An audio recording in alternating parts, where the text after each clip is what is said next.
Okay, what was that?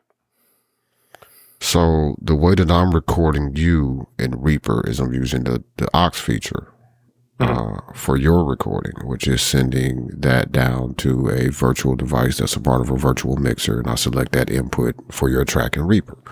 Well, when you reload or come out and come back in, it keeps your recording. And let me make sure, but I can still see your recording. Yep, still have your recording going.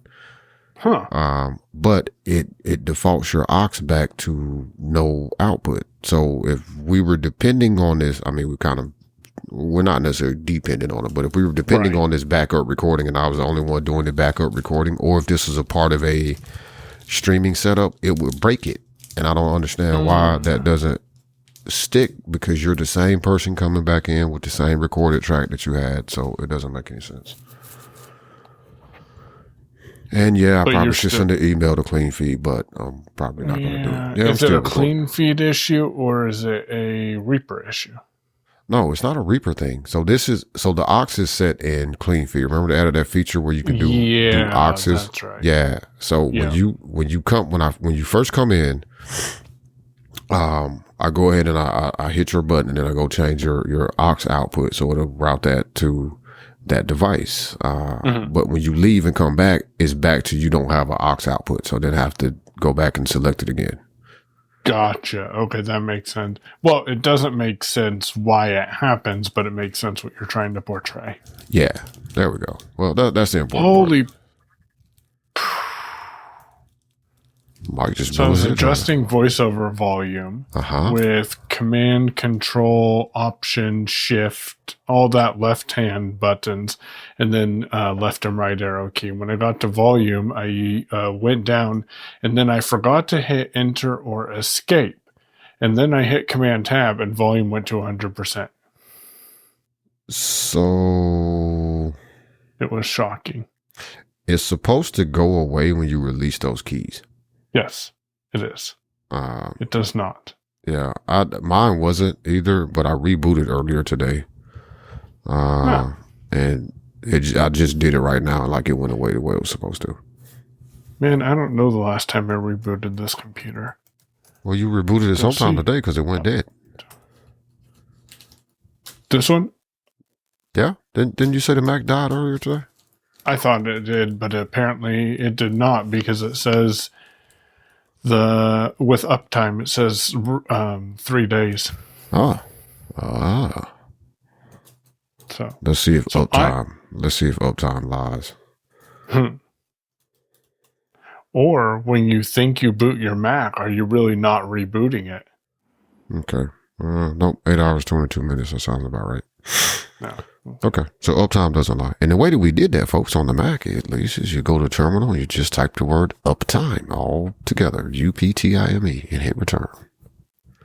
Or if you're using Launch Bar, you type in TERM, hit space, type uptime. Oh, he's typing all these extra keys. I'll just type CLI.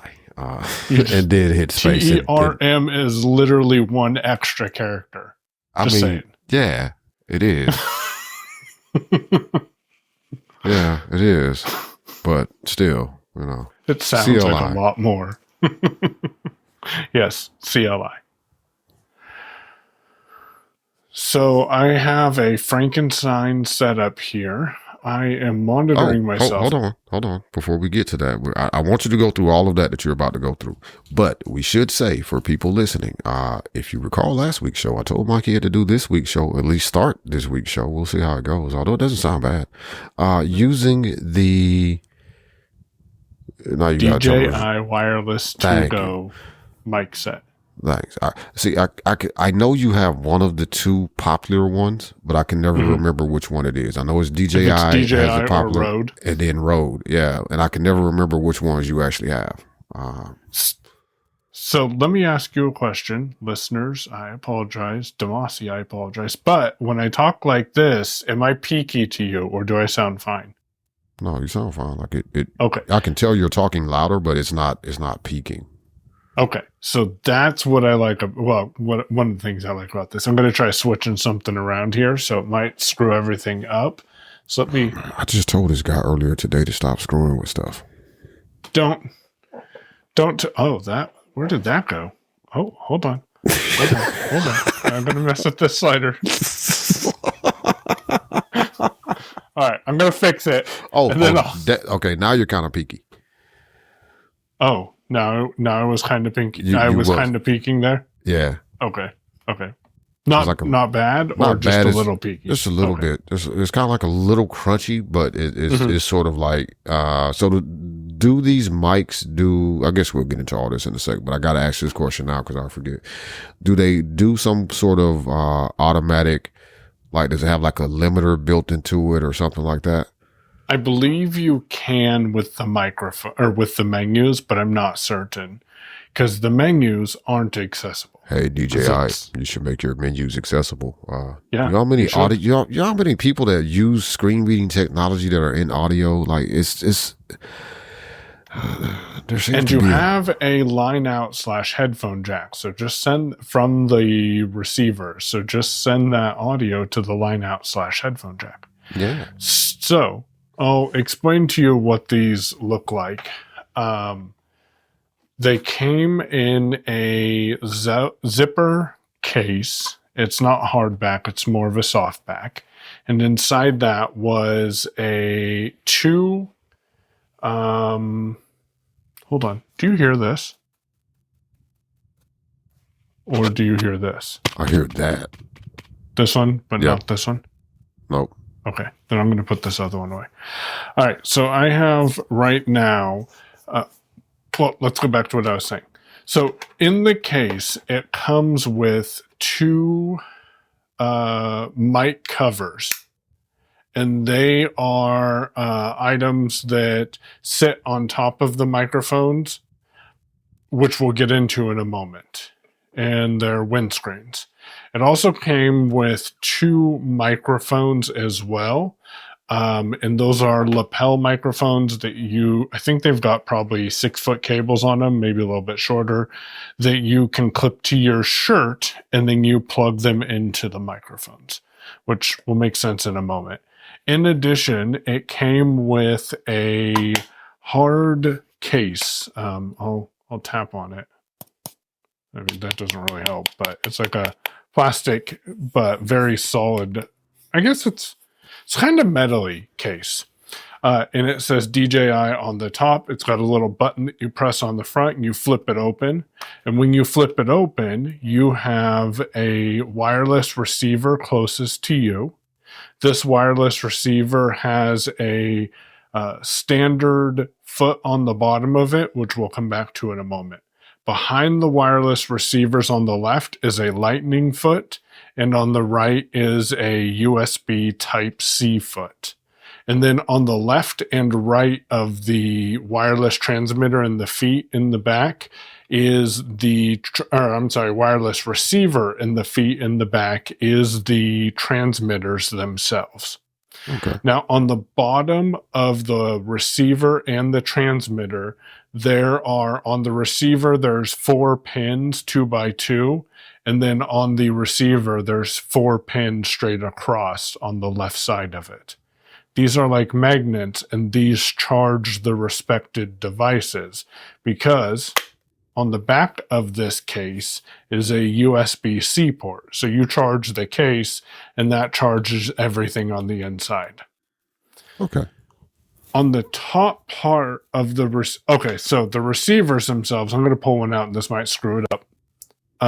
You still hear me fine? Yep. Okay. So on the receivers themselves, there is one button on the left-hand side, and then directly above that is a USB-C port. And then on the right-hand side, there are 2 buttons. And then at the top is a microphone that you can talk directly into. But on the right side of the microphone is a female, I think that's a 2.5-inch jack that you can plug things into. And that includes the windscreen that you can put on these that it comes with. And that'll go over the microphone on the top. And you don't have to have an extra cable.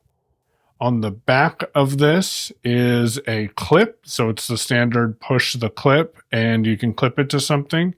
But on the top part of the clip is a square. It's a very, very strong magnetic square that you slide off, and then you put the clip part on the outside of your shirt and then the magnetic part on the inside of your shirt, and it clips right on there. You probably heard that. And then it will hold that in place. That 2.5-inch jack also will receive one of the lapel microphones, which you're currently hearing me on, is one of the lapel microphones on the receiver or on the transmitter. I'm going to put the transmitter back in its box, and then I'm going to close this. The transmitters will record themselves, and the receiver will record on the receiver. I don't remember the button presses. If you go to unmute.show and you type in DJI Wireless, I go over all those details in one of the podcast episodes we did over there. So that's pretty much... Oh, we'll go back to the feet. So on the bottom part of the receiver, you can slide off the plain foot and put it in the middle behind the receiver in the box. So it's got a little slot. And then right now what I've done is I slipped on the USB-C port one. And so now I have that plugged into the right side of the MacBook Pro. And I have all of my other accessories, well, my power and the Vocaster plugged into the left side in case for some reason this didn't work and we had to switch back to the Vocaster. Gotcha. All right. So what I'm hearing is with your iPhone 17 Pro Max and this, you could do the show from anywhere. This is what I think I could. Yeah. Oh, and the reason I asked about peaking is because... And I need to go in and ask someone, probably Mallory, to go into the settings and change the volume of the headphone or line out, whichever one the top is. There's a line out and there's a headphone jack on the receiver that's plugged into the MacBook right now. And I have that plugged into the board so I can monitor myself, which it's actually working pretty well. There is a bit of a delay, but we're both used to talking with a bit of a delay. It's not as instantaneous as it is with the Vocaster or other monitoring solutions. However, it's working out pretty well, but I'm very peaky in my headphones, so that's why I was asking about that. And I think all that needs to happen is that headphone volume needs to get turned down, because even if I bring me down on the slider, it lowers the volume, but I'm still peaking. You still you still got that crunchiness at the top. Yeah. Yeah. Yep. So I'm just trying to be conscientious of that, even though you're not quite hearing it from what I am perceiving. And I'm interested to edit this. So. Yeah. So cool. Those do sound, and I remember you sending a test over when you first got these. There is side note, is that video you actually did with these somewhere public? Yep. It's on the Double Tap channel in December. Okay. So I'll start that part over there so we can actually mention that without me trying to figure out was I about to say something I wasn't supposed to say. Too many NDAs, man. Too many NDAs. Yeah. All right. So I remember you sending me a demo of these, and also there is a video, which is the reason you got these in the first place, that you did, and I believe it was using Ira. Yep, using Ira with the Meta Ray-Bans. Yeah, so because I had one of the microphones, the lapel mics, looped around my ear and clipped on the back part of my ear, so it could pick up the audio of the Ray-Bans themselves. And if I might say so myself, it came out pretty damn good. Just saying. Yeah, I haven't seen that. And then Mallory had the receiver plugged into her iPhone, and because she had the iPhone 16 Pro Max, and then she was using the DJI Wireless DJI gimbal for her phone, so she could control the angle of the shots, and it would hold the video steady for me. Cool. You still got I can't talk. Words are very difficult. You still got that gimbal? Yeah. Yep. You doing Have anything? I used it since then? Sorry, I think we're having some audio issues here. Oh. Nope. No, sure haven't. Oh no, I wasn't expecting you to actually use it again. Yeah. I just was wondering if you still had it, because I might want to borrow that at some point. I'm not sure yet. I'm guessing with that, with the gimbal and also connecting to your phone, there's an app, and it probably is semi-accessible-ish. I never checked it out myself, but I think it is. What's pretty cool about the gimbal is you have like a little joystick to control your phone with, which is fancy. Yeah. There's something about physical things that you can move, like sliders, joysticks, knobs, that I don't know. Like, I'm not going to say it's the thing that all blind people have a fetish is really the terrible word to use here, but it's the only one I could think An of. affinity right for. There you go. Thank you. That's a much better word than what I said. So you should just cut out what I said. Just reverse that word. Right. Thank you. An affinity for, but there are a lot of blind people or that I know that have an affinity for that sort of thing. And again, it's one of the reasons I am so difficult. It is such a hard task to find a good board for me, because there's a lot of good audio interfaces out here that'll work. Plug them into Windows and you got all the tracks exposed. If you use Loopback on the Mac, you can pull all these tracks. It's just no sliders, man. I made a recommendation to Mike earlier today. And he was like, "Oh yeah, that would work, except there's no sliders." And I was like, "Oh crap, I forgot who I was talking to." Because look, I would have bought all of that stuff that I mentioned and then got it set up on the, oh crap, there's no sliders. Okay, you sending it all back. What else did you tell me earlier today, Damashe, that you hinted at when I'm like, hold on, let me plug this cord into this hole? Yeah, stop screwing with stuff, man. Yeah. So I did a thing, and yes, I don't. It's one of these things that I did that, like, I probably would have ended up doing it anyway, but also I may have tried to finesse this in a different way so that I didn't have to pay for the thing that I wanted to do. But then I ended up pulling the trigger way sooner than I intended on doing it. And I'm going to give Mike a guess at what he thinks I may have done. And no, I did not buy an iPhone or a watch. You did not buy an Did you buy any Apple products? No Apple product at all. Okay. I'm guessing you got a Surface tablet to put in the van because you wanted to be like Mallory. Man. Did you buy a new mixer? No, I did not buy a new mixer. Okay. I was trying to hold on to let you finish that whole Surface tablet thing, but I couldn't. Like, it's just too funny. And then I put it in the van too. Like, oh no, no. What'd you do? I pre-ordered the Meta Oakley Vanguards. Oh, okay. So since you're not going on a cruise on October 21st, you can go ahead and pre-order them. And nice. So do you know? Does it have a ship date? I don't have a ship date as of yet. Okay. And why? Like, I know you were talking about it, but what pushed you to actually push the button? Because last time we talked, you hadn't, or you weren't going to. Yeah, I was literally planning to wait until they came out, see what people thought about them, etc., so on and so forth. And I also was going to try to see if I could get somebody else to pay for them instead of me paying for them.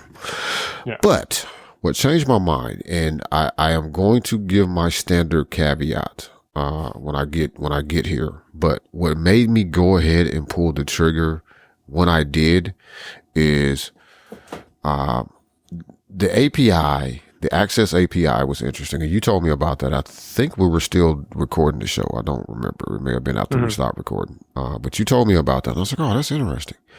Cool. You know, that kind of raised my interest level a little bit more.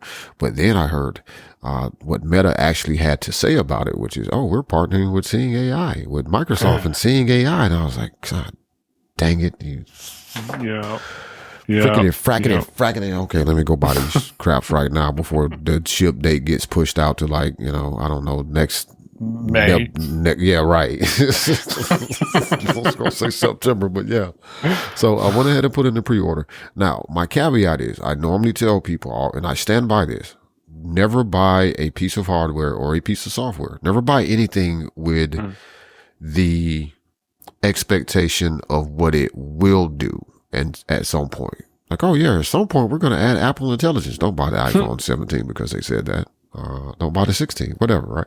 Don't buy something on the potential. Buy it for what it does today. That being said, I was interested in these anyway because they're wraparound. The camera's in the middle. The camera's higher quality. My expectations are that I actually would probably use these more first and foremost, because I would actually wear them as sunglasses. Also found out that you can get different lenses. So the ones I ordered are the black frames, because I didn't want a white pair of frames with it going around my head, because I don't like that. With the 24K lenses. However, if I get them and I really like them, I'm like, yep, gonna definitely keep these at some point, probably not immediately, but at some point I will go pay the money to get a different color lens, which will probably just be the black ones, and swap those out, because that is a thing that can be done. I am somewhat buying, admittedly, on potential, but also what I think usefulness could be. Being able just to take better pictures for certain things, and then even if I have to run that through a different AI to get an answer, or try Meta's AI, who knows. Video recording, capturing things like that is all reasons I was interested in them. And unfortunately, I say unfortunately because of my personal feelings about Meta, but they're the ones that are leading in this category right now. And I do need something in some instances that would actually help. And there's still Ira and Be My Eyes that, you can access, as well as WhatsApp, video calls with other people. But what made me pull the trigger is because they've released this SDK. I can go and look at it, some of the details about it. I'm not a Meta developer. I think I will have to register for one of those accounts, and then also get in the early access program that they're currently running right now in order to get hands-on code, which is completely unnecessary, and I'm not doing that. However, this is one of those scenarios where it's not Meta says we're going to create this thing at some point, and I went and bought them. The project is being worked on. Now, they could yank this. Absolutely, they could yank this. And this is why I'm using this caveat here, or I'm saying this to let people know I would have probably have bought these anyway. It just made me buy them sooner and not explore other avenues where perhaps I got an agency or organization to pay for them and not have to spend my own money, just because I didn't want to be behind the curve. And I want to spend enough time with the glasses so that next year-ish, which is what we're probably looking at before any of this stuff is actually out, as far as seeing AI and potentially some other applications, with hooks into the Meta glasses, I will be the level of Meta AI glasses user that I think Mike is. Because I think Mike gets a lot more use out of these because he uses them more than I do. And that's a question I have for you. But I figured I'll go ahead and get them anyway.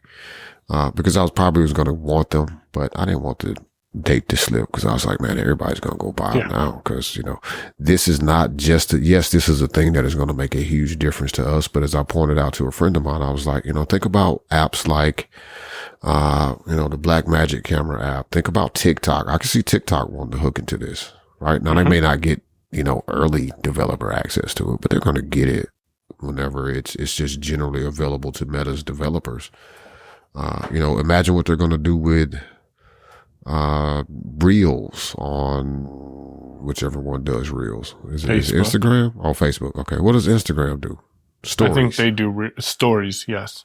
What? Yep. Yeah. I thought Facebook did I thought Instagram did Reels as well as Facebook doing them. I mean, but I think you're right. I think they're stories. I could be absolutely wrong. Stories could be something entirely different, man. Like, I don't know. Stories are on Facebook too, and they're on TikTok, and they're on Snapchat. So let's just say everything is everywhere, and they're all the same. There you go. We'll go with that. But I think there's going to be enormous interest from people not getting into it for accessibility, because I don't think despite the name, I don't think it was designed for accessibility. It's just something that we're able to leverage, and I think Meta's leaning into that. And again, they're trying. I think I'll leave it there. They're putting in the effort for sure, But I also think this is going to be available to the TikToks and the Snapchats and the whatever else is of the world. Imagine what it's going to do for the porn industry.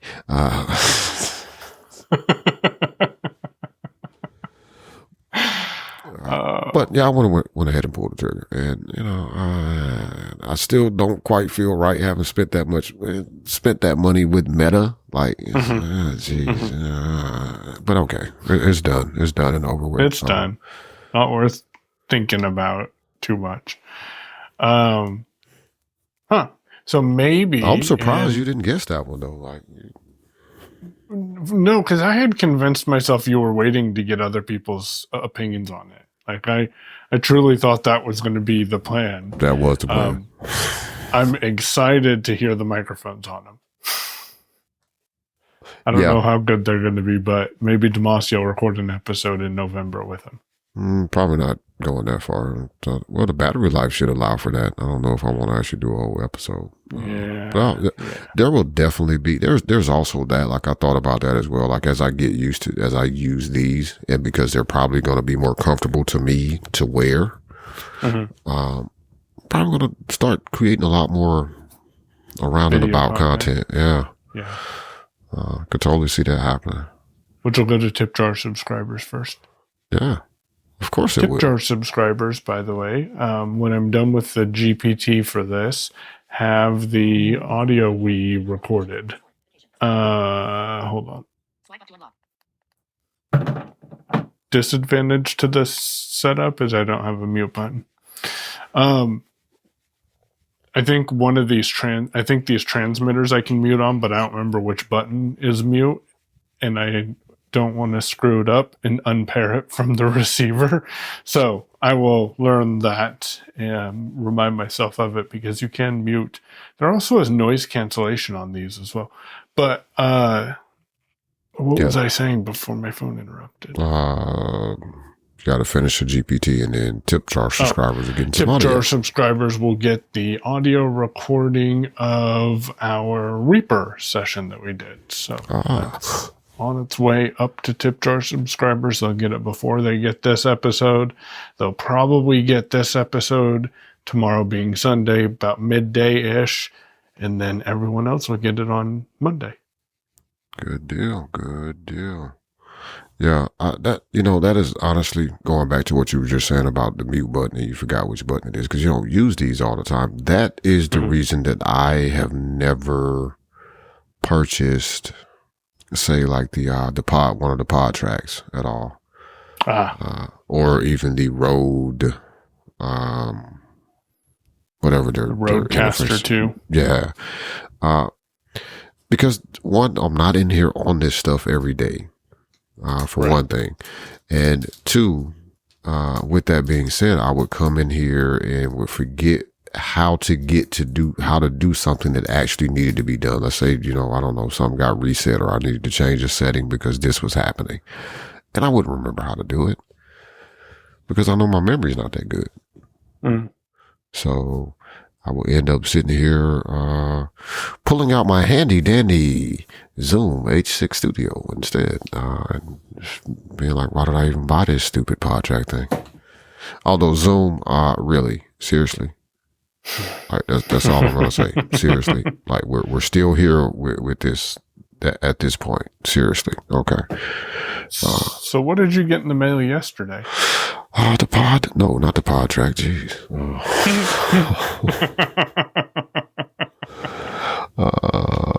And I really want to say this is going to be my last purchase from Zoom until they do something about the pod track. But probably I'm going to at least try their lavalier mic when it does come out. But it's not out yet. They say 2026. But I got the Zoom H6 Studio, which is different from the H6 Essential. Yes, I have questions. What is that difference? Okay, so the major difference here, this actually looks very much like the H6. Okay. It's roughly about the same height. It's a tad bit wider than the H6 Essential. But the major difference, there's two major differences. For my use case, there's one major difference in that you actually have physical gain knobs that you can adjust.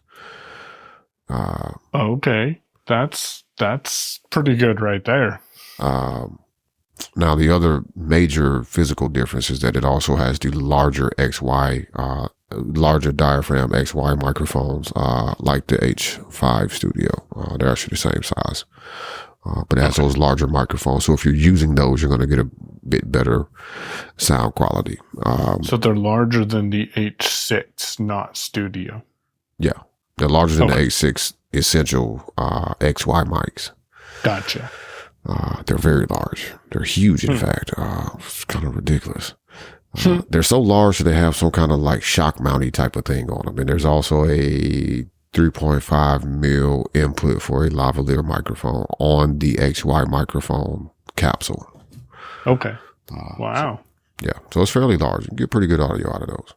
Otherwise, this kind of looks like the H6. It does have the 2 XLR ports on each side near the top. It's a few minor cosmetic changes outside of the knobs being there.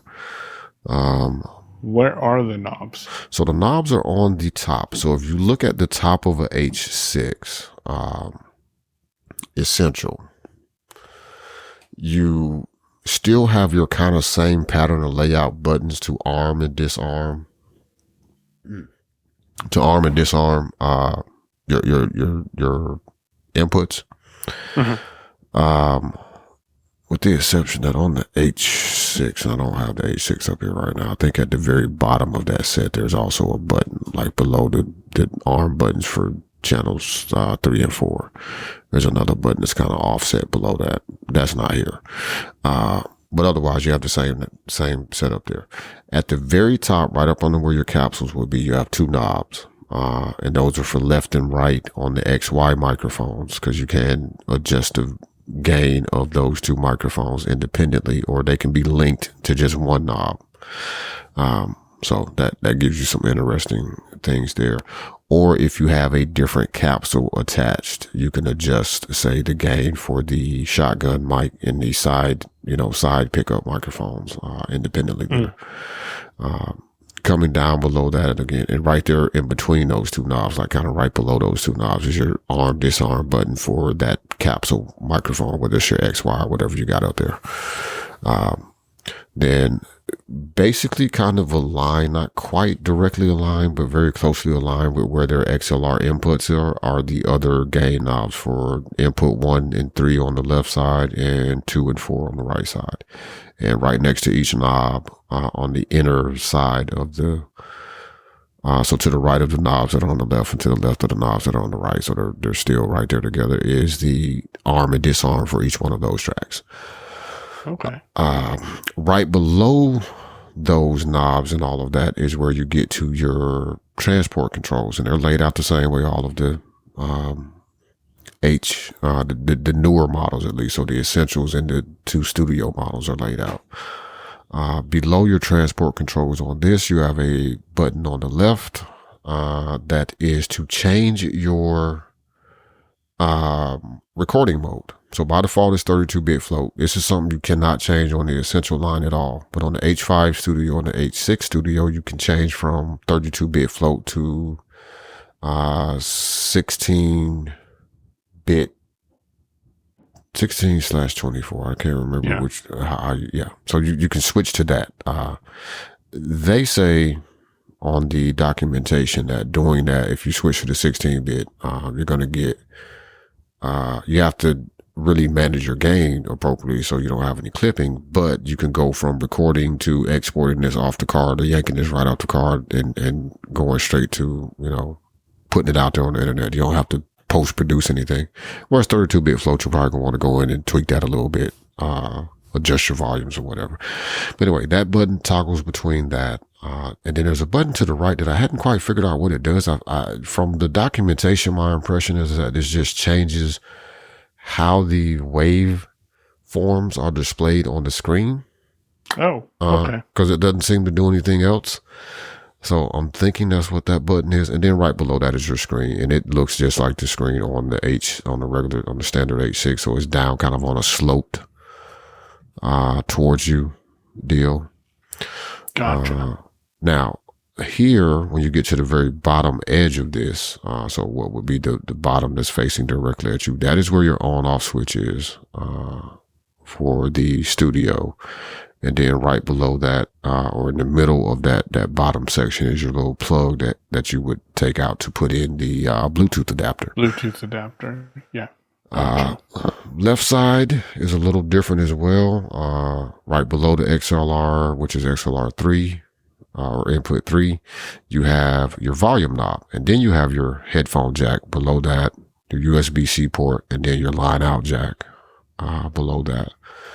Right hand side, pretty much just the same. You have your navigation knob, your enter button, still right there together below input 4, and then you have your not your HDMI. That would be interesting. Your micro SD card door that you pull open. Okay. And that's about it from that aspect. The cap that goes on this, you've seen the cap on the H6, like if you take the little piece that you use on this is like way thinner than that. Like the cap that you put on the H6 is kind of bulky. It kind of looks like a little small, like the roof on a house is what it looks like to me. This piece for the H6, and I honestly don't know if this came with the H5 or not, because I think I may have thrown the box away, and the way it was tucked in the box, I almost didn't see it in this one. But it's a very thin piece of plastic that just slides in between the grooves to cover up and protect your capsule connections if you don't have anything mounted to the top of this. Yep. So other than that, go ahead. And it runs on 2 or 4 AA's? 4 AA's. Okay. Still has a little mountain thing on the back. It, interestingly enough, has 2 lanyard hooks on the bottom, one on each side of the bottom. I wonder what that is. Maybe you need 2 lanyards to hold it over your neck. I guess. I don't know. But yeah, the major thing here is the gain knobs, because that can affect the levels of your recording. If you're doing 32-bit float, like you probably could go yank the audio all the way up, but it gives me a physical knob to adjust if mics, like I can't, well, I'm not using it right now, but if mic can't hear me, which is what I did like about the H5 Studio too. It had the actual physical gain knob, so you can make adjustments to your output in a way that you can do it with the standard H4 or the H6 or any of the other ones, but you're navigating menus to do that. And as well, you may not know, but if you are navigating menus, you don't get any output while the TTS is talking on the Zoom player. So I could be trying to make an adjustment because I can't hear something, or somebody's saying they can't hear me, and I'm trying to adjust that. Well, as I'm navigating those menus to do that, I can't hear what they're saying. Can't hear anything. Can't hear yourself. Makes it a little difficult. These DJI Wireless 2Go microphones also do record 32-bit float. Nice. I don't know if I said that. Nope. But that is handy. Yep. And the main thing for people, well, I'll give my understanding of this. I'll put it that way, because I am the furthest away from being a professional. But the 32-bit float, the reason that's a big deal is you can record. You don't have to worry about your audio that's being recorded peaking at all. And if you clip, like if it comes out with kind of like a clip, you can always lower the volume down in post-production and fix it, because you're not actually losing any audio. Whereas with a standard 16-bit or 24-bit recording, if you clip in the recording, it's just screwed. Like you can try to fix it, but you can't really do much about it. All right, you can try to apply some isotope tool to try to repair it, but it's still going to come out not sounding optimal. I also got something different. We will test them out next week, and that is the SM58 wireless mic set. And these are handheld mics. And I think, do you know if the SM58 will go into this Rode boom arm? I think it will. I might have to. You have to see if it comes with a clip, and it may fit the clip that goes with the 87A. But I'm betting they probably ship it with a clip just because it's sure, and I'm assuming that what you're buying also, it comes with the wireless adapters, but you could probably still use these as wired microphones. So knowing Shure being the company they are, you're going to get some mic clips, and it'll go on a standard stand if it comes with a clip, or you buy a clip that fits it if for some reason it doesn't come with one. So we'll test that next week. I think they'll be here Wednesday. Had some deep conversations with ChatGPT about the differences in those microphones and another Shure microphone setup that sounds very similar to the SM58 wireless set that I got. I think I got the B288, if I recall right. I don't remember the exact model. But you didn't get the Beta 58As, huh? No, I did not. Although I was looking at those. ChatGPT said that the SM58s, though, would do better at handling noise than the Beta 58 or whatever it is. Okay. Yeah. So, and because I told ChatGPT, it's all about the prompt, what I'm going to be doing with it and why I needed some microphones. It's like, well, you could get these ones. It recommended some Sennheiser ones, but they were $1,100, and I'm like, that's out of the budget. It's a bit too much. That's out of the budget. Yeah, I'm still not comfortable with what I paid for these ones, but I think the quality of them will be worth it. So yeah. And I know of or have heard of a lot of people using either SM58. the SM58s or the Beta 58. So, and as we know, Shure makes really good microphones. So they do. And what won me over with the conversation that I had with ChatGPT was it said that the SM58s would also be good for people who, if you don't have time to teach them good mic technique, will still sound good on them because they can be off the mic a little bit, don't have to be right on it for it to still pick them up. Well, that's also good because you want to do the least amount of yelling at people in the background, get on the mic. Yeah. People on Zoom can't hear you. Yeah. So, are you planning to use the DJIs at all for any people in this next event? Or is there a way for you to, there's a way because you can use the line out to run it into the board, I guess. Yeah, I can use the line out to run it into the board. If I'm using them will depend on how much feedback I get with them in the room because they don't have a lot of noise rejection. They're more prone to feedback. So what I'm going to do is I'm going to take them with me.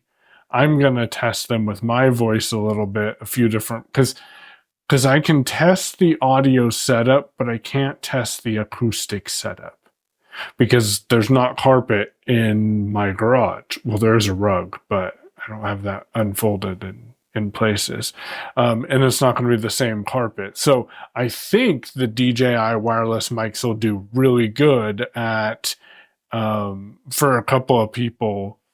And since I can run two of them at once, that could be a solution. My backup is one of the SM58 in that desktop stand you sent me. And then I might also take my boom arm with me as well, just to have an extra mic stand if needed. But I'd like to build the mic up one or two of the primary presenters with the DJI Wireless 2Go mics, and then use the two handhelds as roaming microphones. Although there is just one Mallory to run microphones. There will be more sighted people though, but I don't know if I want other people touching my microphone. I mean, I know. There's that. I know. Other people are going to touch it. I'm going to get pop filters though. Even though they have built-in pop filters, I'm going to get windscreens to put on it because people are dirty. Absolutely. People are dirty. Then you just rip those off and just throw them away. Is yes, what sir. you do with those. Yeah. Yes. Absolutely. That's been a annoyance of mine. 99 cents or $2.99. Well worth it. Yeah. Hell, if they were $20, I'd still buy them. Still be worth it, right? Because, you'd be surprised what comes out of people's mouths sometimes when they talk. And I don't mean the words. It's like, did you really just spit on me? Like, what the? Okay, this conversation is over with right now. No, good deal, man. It might be worth, as you said, when you test out the DJIs. Yeah, see, I always get stuck on that. Because they make drones. Like, why are they making drones? Having Mallory poke through some of the settings maybe to see if you end up with a little feedback or reverb. Like, are you able to adjust for that where maybe it's built-in noise cancellation or something like that? And give me a call. I mean, I'll be around.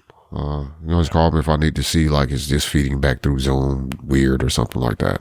So this is what we do. It's always good to get someone... that's a tip for people who's doing remote conventions like this. It's always good to get someone off-site to give you a sound check. Because you can test the sound in person, but A, you're more prone to getting feedback, and B, your perception of the sound will be skewed because you can hear the person in the other room even if you walk out into a different room. And you're not typically in a home environment when you're doing these type of hybrid conventions in a hotel. So it's always good to get someone off-site to help do some testing with you. So, what else is new? We've talked about a lot of new stuff. I was on Double Tap on Friday. Man, you're on Double Tap a lot, for one thing. I'm never on Double Tap. I mean, I even sent these guys, some feedback, and I don't think I made it on Double Tap. Not that I'm complaining. Sean, if you're listening to this. Not that I'm, complaining or bitter at all. It's just not a big deal. Just pointing out facts is all I'm doing. I'm just speaking about the facts is all I'm doing. That's what I'm doing. I'm speaking the truth. So how was Double Tap? And people should go check it out because Mike does tend to have really good episodes when he's on Double Tap. So what'd you guys talk about this week? It was a coffee and a chat. Technically Working came up. I just listened to this too. See, as I told them on Technically Working, it's like our show. I hear it once, I hear it when we edit it, and then I don't remember what we talked about. We talked about your builder tool. Oh, yeah, we talked about Builder. We talked about ACB Community. We talked about the primary... Oh, we talked about what I ended up acquiring. I was the first guest that had the iPhone 17 Pro Max. I think the first guest that had a 17. Now, we may have recorded that earlier in the week, so they might have found other people that have it, but... we also talked a bit about Meta and some of the... So I made a comment on the show that I realized this is what happens when you get into content creation. I commented and I said, Stephen, Sean, I don't think we've talked since the Meta event. What are you guys buying? And then when I heard that back, I'm like, wait a minute. I literally talked to them 12 hours after the Meta event. I was going to say, weren't you on that episode?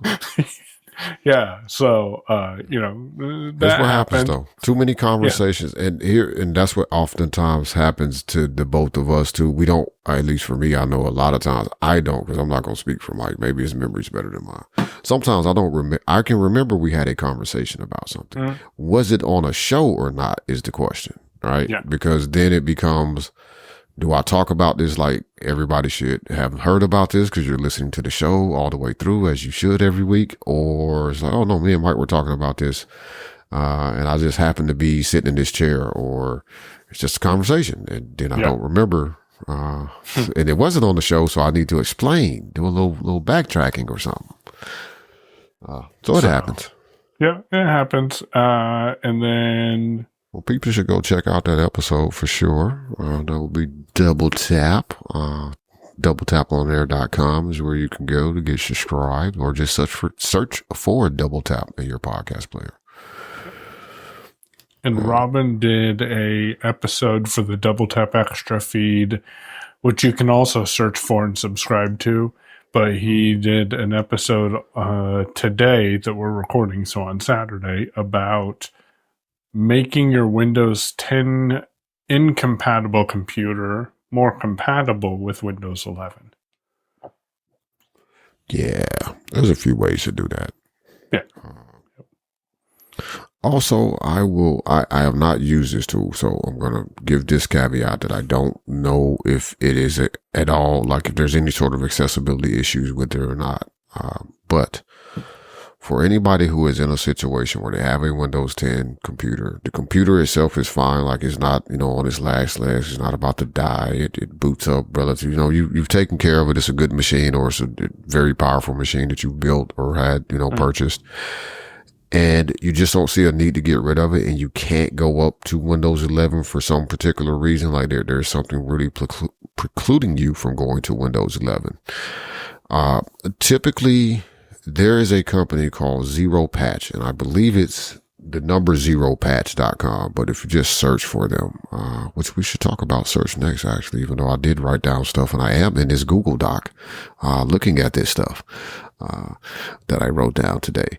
But ZeroPatch is a company that will provide continuing patches for no longer supported versions of Windows, at least as long as Microsoft is supporting them through corporate, right? Because Microsoft is actually still supporting Windows 10 if you spend a whole bunch of money as a corporation, and they'll keep supporting you until you stop paying that money. Now, I think this time around, because I think it didn't go as well as they wanted it to last time, coming off of 7, this time the first year for corporations is this price per license. And then the next year it increases by so much per license. And I think they keep ratcheting that up, because I think with Windows 7, they had a lot of companies like, oh, sure, we'll just, drop that extra money on you every year. Just keep on using Windows 7. And they really want people off 10, because that does take up engineering time from them to produce those updates. But ZeroPatch, and do your own research, check it out. Again, I have not personally used it. But I will tell you where I heard about it from, and that is the only reason I'm even recommending people look at something I've not touched at all. It's what Steve Gibson has recommended for a few years, from Security Now. So, he seems trustworthy in what they've done. He still recommends them. It's not one of those situations like, oh, it sounds like a cool thing, and then a couple of years later, he's like, oh, stay away from these guys. Like he still pushes not pushes, but he still will mention their software as a solution for people. And just be careful out there if you're still on Windows 10 past October. I mean, be careful if you're on the internet on a Windows computer anyway. On any computer nowadays. Yeah, but just really be careful if you're on Windows. I mean, the script kiddie ain't even the word for what's happening right now in some instances. So, be careful. For sure. Just be safe. PSA, even though no, this is not super old news. If anybody has I'm not going to even say it because I can't remember if it was OnePlus or another phone.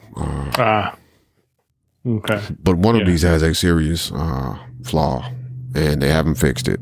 And it could allow stuff to be done to your phone. I don't know anybody that has, I think it was OnePlus, but I don't know anybody that has any of these devices. Most people I know that are on Android have Samsung because, they're that type of person. I am resetting my Samsung phone for a tutorial that I'm working on. I might reset the Pixel phone too, but I switched service over to Pixel. Well, of course, because the Pixel is superior. Speaking of the Pixel, I have follow-up from like months ago, because I finally did actually switch my Pixel over, because I carried my Pixel as my primary phone through the summer and up until probably about 2 weeks ago. It had all my numbers on it, like my main business number. So I wasn't about to wipe it, because you get into weird situations that you didn't anticipate when you do what I did. So I have moved everything back to the iPhone except for my personal number. because if people call me, they can call me, and if not, then they don't. But I have flashed the phone and put GrapheneOS on it now. We did have some questions about GrapheneOS a while back, and essentially, again, I'll reiterate what I said back then. You're going to need sighted assistance of some sort to get this done, because you're going to have to get your phone set up for doing it. You can do that all yourself. But once you get to the point of actually loading their ROM and doing all of that, you're going to need sighted assistance, because your phone is going to have to reboot, and then you're going to be in a menu, kind of like being in the Windows BIOS or something like that. Like it's going to be that type of thing. So there's no speech there, period. It's pretty simple what needs to be done. Like there's not a whole lot of complicated reading. If you use the web installer, it steps you through exactly what's going to happen and what you need to do. And most of what's happening on the screen that you need assistance for, you may honestly be able to use like Ira or something like that to assist you, because it's mostly, well, you'll be able to use Ira up to a point. To get the software installed on your phone and all of that, you can probably use Ira, because it's basically you're going to reboot into the, I forget what they call it, but it's going to flash your firmware, and you're going to use volume buttons to go to yes, okay, or, you know, cancel, right? And then hit the power button for enter. That's pretty simple. Now, when you get back around to the phone is booted up and you're in the GrapheneOS itself, you're going to need sighted assistance at that point to get you through the setup process, because there's not a default TTS installed in GrapheneOS. You're going to have to go get your own TTS from somewhere. I am currently using eSpeak. Okay. And I went and got that off the GitHub release page. Mm-hmm. Depending on how much sighted help you have / want to make use of, you could totally go through the whole process of getting the phone set up, go to the download the Play Store, because it's not there by default, sign in with your Google account and download Google's TTS and get that up and going. I chose to go with eSpeak for the primary reason, which is one of the reasons I don't recommend and didn't recommend back then specifically, unless you really were the type of person that would just go do it anyway. GrapheneOS. eSpeak right now is the only TTS that supports direct boot. So what that means is when you reboot your phone, if you're using any other TTS right now in GrapheneOS, you don't have speech until you unlock your phone. TalkBack is technically running at that point, but the TTS don't run, just because of how they kind of structure some of the security stuff. If it doesn't do whatever eSpeak had to do to support direct boot, it ain't happening until you unlock your phone. Then the speech works just fine. With eSpeak, however, with that direct boot support, and I have verified that it works. So I've rebooted the phone several times now, and yep, it comes up and it's talking just like it normally should. Again, with all that being said, like, unless you just have a phone that you want to play around with, or, like me, you're always exploring options for different security, postures, like, don't just go do it just for the hell of doing it, is what I'm saying. Now, if you're really a Google, like I hate Apple and I hate Google and I want to de-Google and de-Apple everything, well, hey, this is probably the best place for you to go at that point. But it's like, it has some caveats. Yeah, it definitely has some caveats. They're clear about it. If you read their doc, I would encourage anybody interested in this. They have great installation steps. And again, they step you through everything that's going to happen. So even if you have a sighted person there to read things for you that has no idea what the hell is going on, as long as they can read to you, or you can tell them what they're looking for on the screen, you're good to go. Like their documentation is pretty good. They do have an accessibility section in their, documentation that explains everything about the TTSs and what you have to do to get, install one and get it set up. And this fact that eSpeak NG, is now supports direct boot at their request.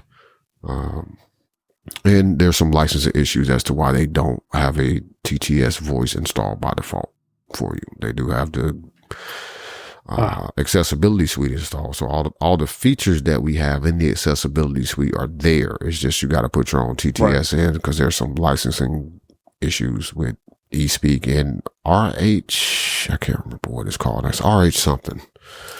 Is another one that they suggest if you're, trying to avoid the whole Google thing. But anyway, this is my personal phone now that has GrapheneOS on it.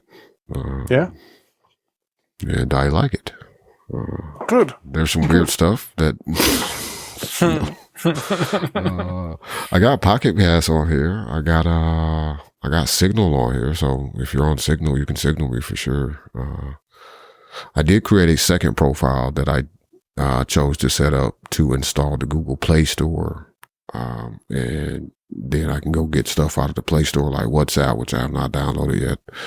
But 1Password, which does not have an APK, it's just standalone APK.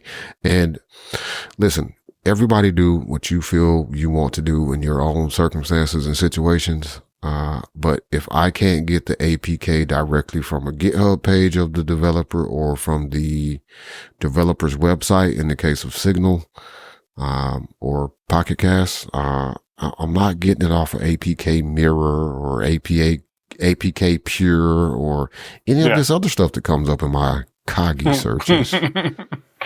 Yeah, no thank you. No thank you. Especially when the idea for this phone is to be as secure as it possibly can. Like, I think I'll avoid inviting in the potential malware. Like, let's not do that. But again, everybody do what you feel you need to do. I do have some interesting observations on GrapheneOS before we move on from this. And I'm happy to answer anybody's questions. So reach out, you can feedback@technicallyworking.show. If you have questions, or reach out to me on the Mastodon. As the kids say, you can post at me on the Mastodon. I don't know. I'm not that old. I feel that old though. So one thing occurred to me when I was setting this up. Once you get past the setup process and you put an eSpeak here, doesn't sound that bad. Like, I'm actually intentionally using eSpeak. I haven't tried to figure out a way to like flip it to go to a different voice once I got it unlocked. It's actually decent. It sounds like a very rough, and not very rough, but a slightly pitch tweaked, eloquent. So it's not terrible at all. It is much, as Mike knows. I don't think anybody else listening really knows this, but Mike knows because he's heard me when I've installed NVDA, fresh on a Windows computer or Windows VM. And I'm like, nope, can't deal with that. I get that off as soon as I possibly can. But one thing that occurred to me when I was setting this up is like, the code for this, first off, the code for GrapheneOS is open source. You can build it yourself if you're that person. Listen, nope. But you can do that. But it occurred to me that because this is open source, like the code for GrapheneOS is open source. Everything they've done security wise is documented in their code and all of that. This would make a very good solution for federal government workers that need to practice higher levels of security than the average person does. Because here's the thing, right? You get this phone from the government because of who you are. Like, maybe you're the head of the FBI or something, or whatever the case is, right? But you're one of these people who, maybe you're the type of person that would have Signal on your phone and invite, a journalist to Signal. Maybe you're that type of person that could make that type of mistake. However, with this phone, you wouldn't be able to make that mistake because the government, whatever agency, the NSA, I don't really think the CIA would be involved in setting it up. But I said we'll use it. We'll pick on the NSA because everybody knows about them. And there's a couple of 3 letters that I probably shouldn't say because nobody pays them any attention. Plus, I really want the NSA. Hey, the NSA could do this because they're awesome, right? Just like they could give me and Mike some of these shows that we have really actually done on the phone. Like, it'd be great if we could release those. Just saying. But anyway, let's say the NSA takes this software and they could go in and rip out, maybe if they don't want cameras there, they just take the cameras out, right? They don't want the SMS messages to be an option. They can take that out because they have access to the code, but they could set these phones up. You even have a screen reader, so it's accessible. You got magnification. You got all the accessibility features of Android, with a built from the ground up off of open source Android, secure system.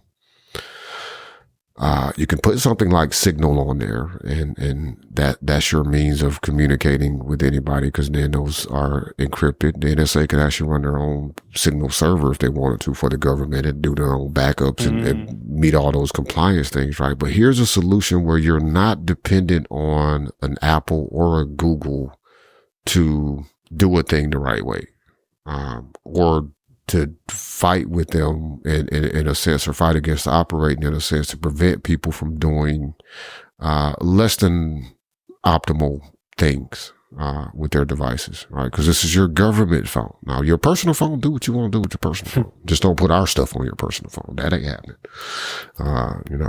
But if you want to put TikTok on your personal phone, fine. Over here, you ain't even got a way to get TikTok. Yeah. Because ain't no Play Store happening. But I don't know. It was just a thought I had. I actually said to somebody I was talking to when I was testing some. Man, listen, come on now. I got to start the whole part over because I don't care about you. Stormy? I wonder who was Stormy. Was it the chick or was it the dude? On what? I had an Uber Eats. I had an Uber Eats delivery, and it seemed like it was a couple. I mean, I guess they could have also have been brother and sister, but I'm just assuming they were, together in a you know what I mean. But it was a man, but I don't know who I'm guessing it's the lady, because she's the one who asked about the pen. The guy was in the passenger seat. He got out and brought my food, but she was driving, and she's the one who asked for the pen to verify it was me, because he seemed like he didn't know anything about it. But again, I could be wrong, but I wonder. Anyway, I didn't ask. All right, let's start this over. Where was I at? Oh, so that just occurred to me that it could be a very good solution for the federal government. I think I would definitely have spent some time exploring it if I were in charge of such things, for sure. And, not just the U.S. government. I mean, listen, you buy a pixel anywhere in the world. So anywhere in the world that sells pixels, you got this as an option. Just putting that out there. But I did mention that to a person when I was talking to him and setting up a few things on the phone. Like, geez, man, are you serious? Like, I got to go in here, actually allow it to do this. Like, okay. Anyway, got questions, thoughts, whatever, opinions about GrapheneOS, reach out. Nope, I don't know anything about any other ROMs that you can flash onto any Android phones of any sort. Nope. I don't think out of that game. I don't think that business or that game is even as anywhere near where it used to be 10 years ago. Yeah. Anyway, but nope, don't know anything about it. And no, GrapheneOS only runs on pixels. There's no ifs, ands, or buts about that. Now, if you want to go try to build it yourself for a Samsung, have at that. But nope, that's all they support. So I'll get those questions out of the way so we don't have to answer those. See, I'm learning, man. I'm becoming a professional. I try to preempt the questions people may ask. So I don't know that we're going to get to any of your Google Doc stuff. Oh, man, it's only a couple of things. Okay. Hold on. Was Bunches one of them? Bunches is one of them, but we'll save Bunches for another time. Yeah. Wait, are you in here? No, you're not in the document. So what the hell is it? No, I don't need you to help me write. Jesus, man. Yep. Gemini wants to step in everywhere. You know what?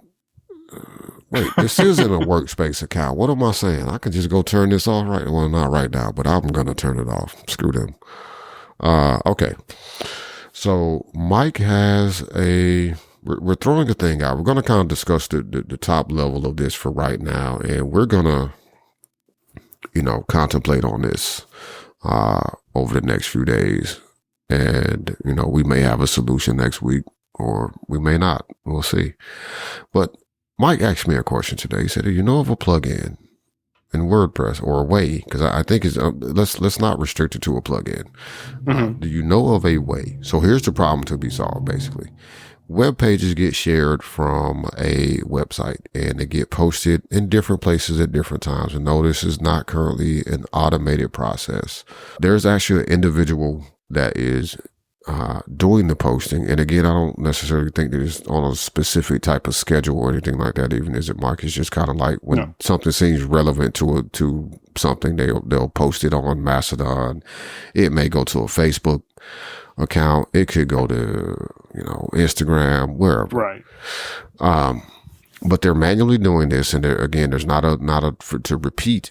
Again, this is not automated because it's not a predictable, it's not a, hey, we're going to, every time the show publishes, I want you to send a post to Mastodon. It's not that type of deal. It's like, oh, this is going on, or, hey, I want to promote this content that was created, maybe 2 months ago, but we want to resurface this because of maybe that's how that person feels they need to resurface that day.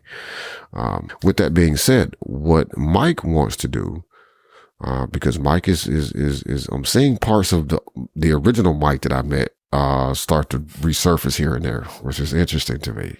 It's really interesting. But Mike wants to track this with UTM links. So like if they post a link to Mastodon, for example, it would have the UTM parameter of source equals Mastodon. So that as people click the links, the analytics software, they can look and see like how much traffic are we getting from these networks based off the amount of time we're putting into them. Much like when you search for something or ask a question of ChatGPT or some of the other, more well-bred, LLMs, and they give you a link to somewhere. You click on that link. There's always a source equals ChatGPT or whatever, in that link, right? Because they're trying to signify when people look at their analytics, that, hey, we got this much traffic from, ChatGPT. So maybe we shouldn't block them from scraping our site and stealing all our data, but that's a different thing. So anyway, we want to do this. So Mike's question to me was, is there a way to, just kind of basically build out the UTM link? Now, my thought was, let's make this simple. I'm not putting any sort of expectation or not on the particular individual doing this at the moment, but I just think about let's try to bulletproof this solution as much as we can. It would be nice if there was some way for them to grab this link, maybe within the WordPress interface directly, which would be a plugin that says, hey, I want to share this page. And it's going to this account. So you pick the destination, and either it shares directly or just builds the link for you to copy with the UTM parameters there. So you don't have to remember to do it, and you don't have to try to remember, did I capitalize the M in Mastodon? Or you wake up like I do on some days and you're like, wait, how do you spell Mastodon again? Like that sort of thing, right? You eliminate those errors so everything kind of stays, and I had the right word for this when I was talking to you, but I can't remember the word now. But anyway, everything stays in sync, right? Everything looks the same. All the Mastodon stuff is easily trackable because Mastodon is spelled the exact same way every single time. Yep. All your content's consistent. There you go. That's the word I was trying to look for. So there's that option. I also toss out the mic. There might be a way to kind of do a somewhat kind of automation thing or hook up a IFTTT applet or something to make this work as well. But the essential idea is we want to make it a straightforward process, so a person is not trying to by hand remember all the stuff they need to type in, and they're not having to go to some weird website and do it. Like ga-dev-tools.google.com, not no.com, because Google owns .google. Well, I hope they do.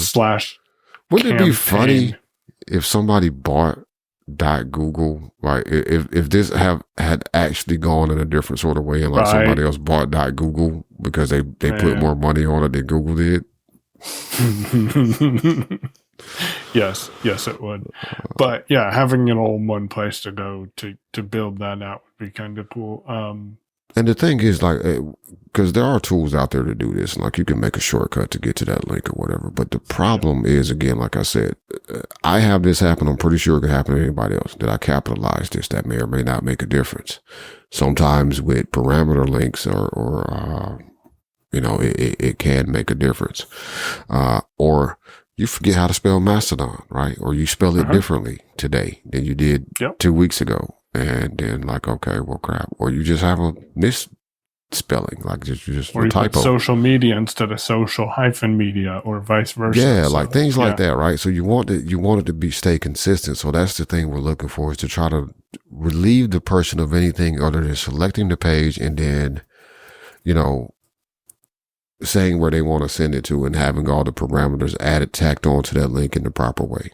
So that's the goal. I haven't come up with any direct solutions, but also I hadn't been thinking about it all that long.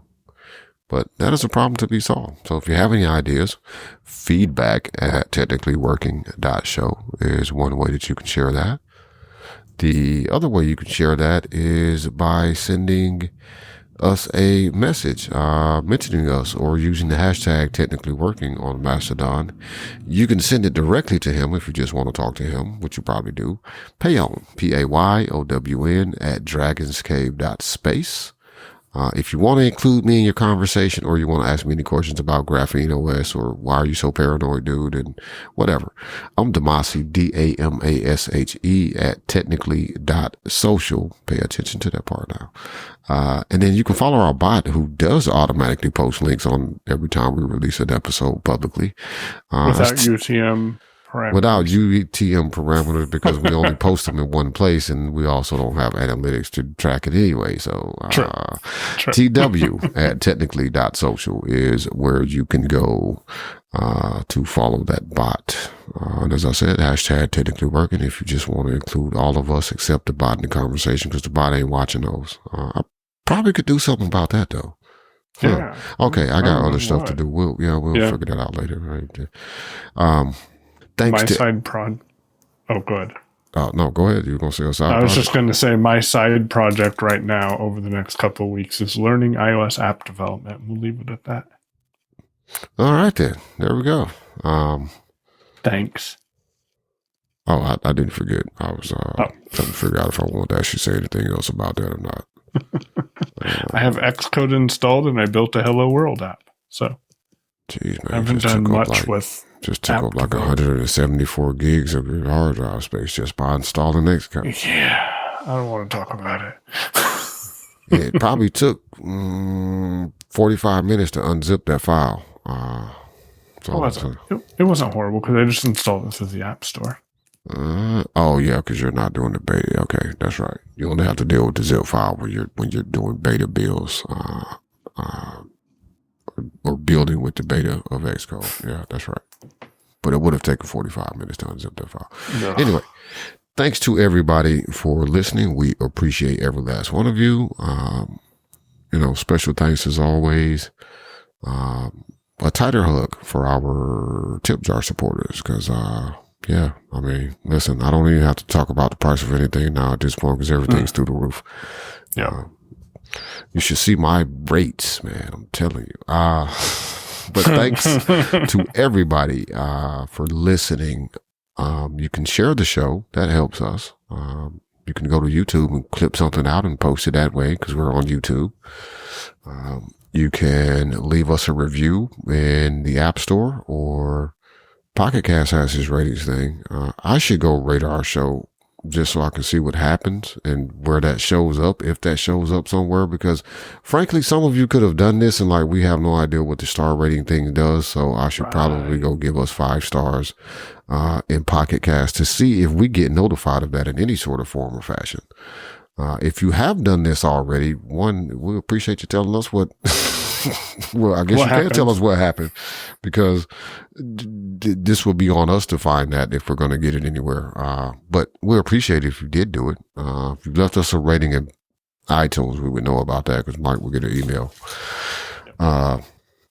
Thanks to everybody for listening. Tell a friend about the show if you find it in any way helpful, entertaining, soothing, whatever you may find the show. If it helps you in any sort of way, we would appreciate you helping us by telling a friend, because that's what keeps us going. It's the download numbers. I told Mike that if the show dropped below X number of downloads, I was quitting and we wasn't even going to be friends no more. So y'all save our friendship. Let's go. Okay, I'm sorry. I couldn't even not laugh at that. Thanks, everybody. This has been, I don't know what the 130. All right. This has been episode 130 of Technically Working. Yay.